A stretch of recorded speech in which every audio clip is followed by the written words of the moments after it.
We begin with the main man himself entering what looks to be a meat processing facility.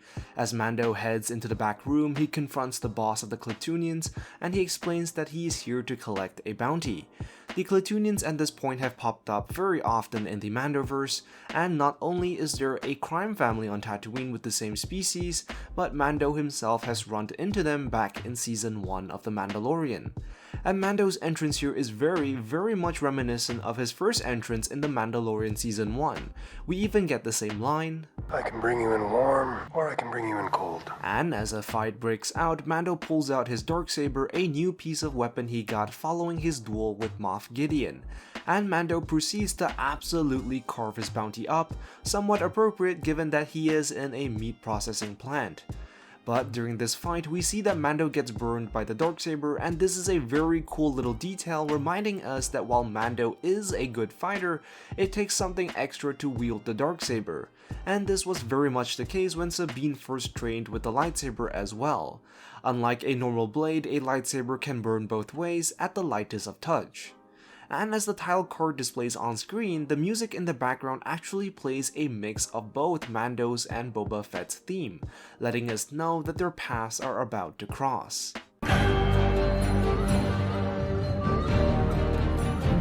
We then get a wide shot of a space station in the shape of a ring, and while this is a new location that we have never seen before, space stations in the shape of a ring have been seen in Star Wars before, notably the Ringo Vinda space station in the Clone Wars, although this one appears to be much bigger. And as Mando enters an elevator, we see this guy curiously take a peek at him, and throughout the episode, Mando often gets a few stares here and there, reiterating the point that for the rest of the galaxy, Mandalorians are still an incredibly rare sight. Mando hands in his bounty, and in exchange he receives a pouch of credits and some information, which will help him get back to the cult. As Mando searches for the hideout, he activates his scanner and notices a few symbols etched onto the walls, invisible to the naked eye, but not to the eyes of the Mandalorian, or scanners.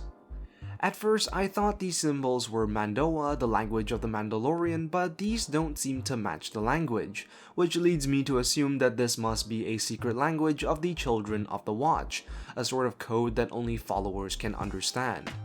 And as Mando finds the entrance, he sees this symbol, a symbol that looks very familiar to that of Boba Fett, and this is the symbol of the Mythosaur, a legendary creature in Mandalorian culture, something that pops up again later. Mando finally manages to stumble in front of the armorer, the person who forged and crafted most of Mando's kit back in Season 1. We also get to see Paz Vizsla, a descendant of Pre Vizsla, the fanatic leader of Death Watch, who we were also introduced to back in Season 1. We then learn that since the incident on Navarro, there are now only 3 members of the cult left, which is a devastating loss for the Watch. Mando then reveals the darksaber, and we get a close-up look on Paz Vizsla, and this is because the darksaber has a very close history to his clan, as Pre Vizsla once wielded it, and his ancestor Tara Vizsla, the Mandalorian Jedi, crafted it, which we also get to see later. It was forged over 1,000 years ago by the Mandalore Tara Vizsla. The armorer then explains that those who receive it as a gift rather than a trial by combat will be cursed, and this definitely falls in line with what happened to Bo-Katan, as she was once the owner of the weapon as Sabine gave it to her, which is also brought up again later. But it was gifted to her and not won by creed.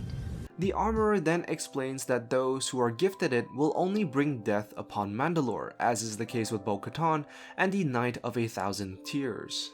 We then get to see these amazing shots of the tragedy itself. We see Imperial TIE bombers sweeping down and dropping bombs, using the strategy of carpet bombing, which is to have bombers fly in a very tight formation, acting as a flying carpet in order to maximize the damage of an area, something which is also used in the real world. But in this case, this was used against an entire planet, and judging by the size of some of these explosions, it also seems like some orbital bombardment was used as well. We also get to see Imperial KX series security droids shoot down any survivors, the same model of droid as K2SO in Rogue One. We also get to see probe droids scanning the area, which are a very familiar sight by now.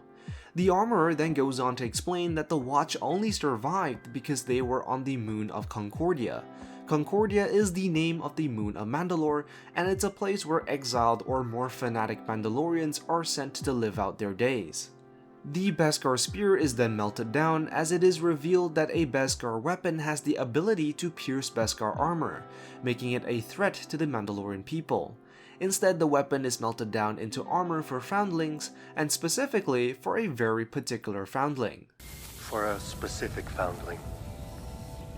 Grogu. We then see the armorer melt down the spear into chainlinks, letting us know that the armor Grogu will be wearing won't look like the one that the other Mandalorians wear, but will instead look like chainmail, probably to better fit his biology. Mando then trains with the saber, and he finds it difficult because unlike other weapons, the darksaber is sort of alive, and the difficulty of wielding it is something we also see Sabine having trouble with in Rebels.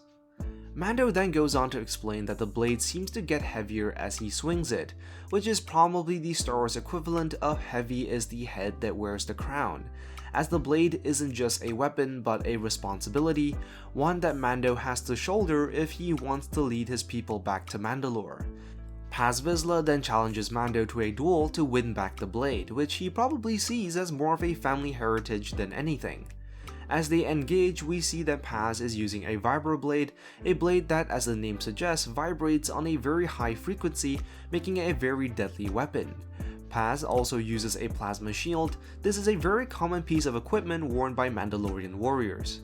And if you notice, as the fight ensues, the energy shield is hit and it eventually fizzes out, and this is very much in line with the lore as plasma shields can be depleted, which also just goes to show how powerful the darksaber is. What is interesting here is that the blade is more of a hindrance than an advantage, because just as Paz picks it up, the tables turn and Mando is able to win the fight. While Mando does win the fight, he reveals that he has indeed taken his helmet off, and this promptly gets him casted out of the cult. And this is a massive blow to Mando, as the Watch was the only family he had ever known. But now that he has Grogu, the little guy is probably the only family he will ever need anyways. Mando boards a passenger ship heading for Tatooine, but he is then told that he can't bring his weapons on board, and as he takes off all of his weapons, we get a clear look at his entire arsenal.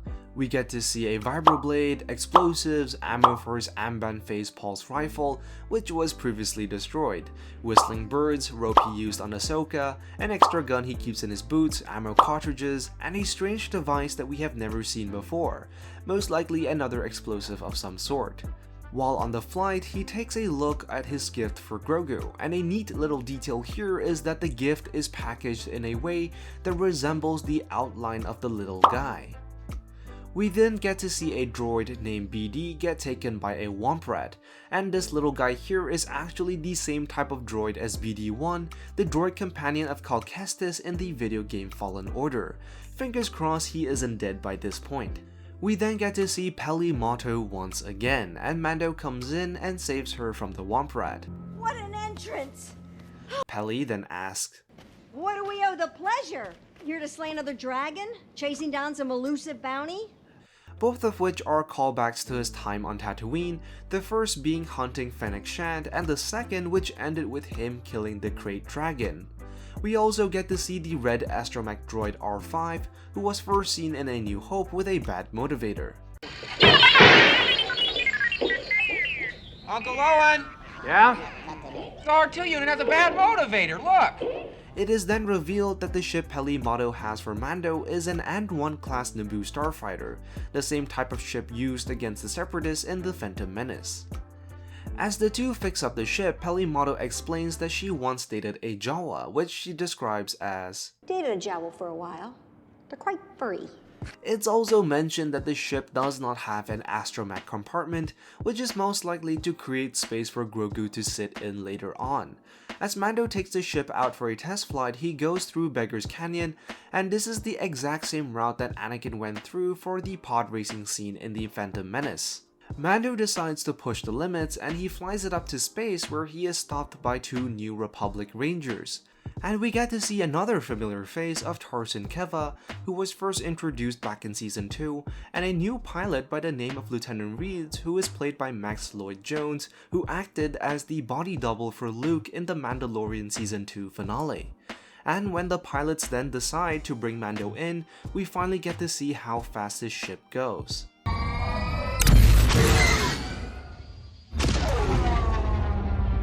As he lands back down, Fennec steps in and asks, "By any chance, are you looking for work? Might could be. Pay is good." To which Mando obliges but saying, Tell him it's on the house. but before anything can get started, Mando states that he needs to pay a visit to a little friend, and it's honestly anyone's guess as to who that might be. What an episode. It was basically a Mandalorian episode instead of a Boba Fett one, but it was so good. Anyways, that's all for this breakdown. Be sure to like and subscribe and let me know what you think in the comments down below. As always, I am the Lost Acolyte, and I have spoken.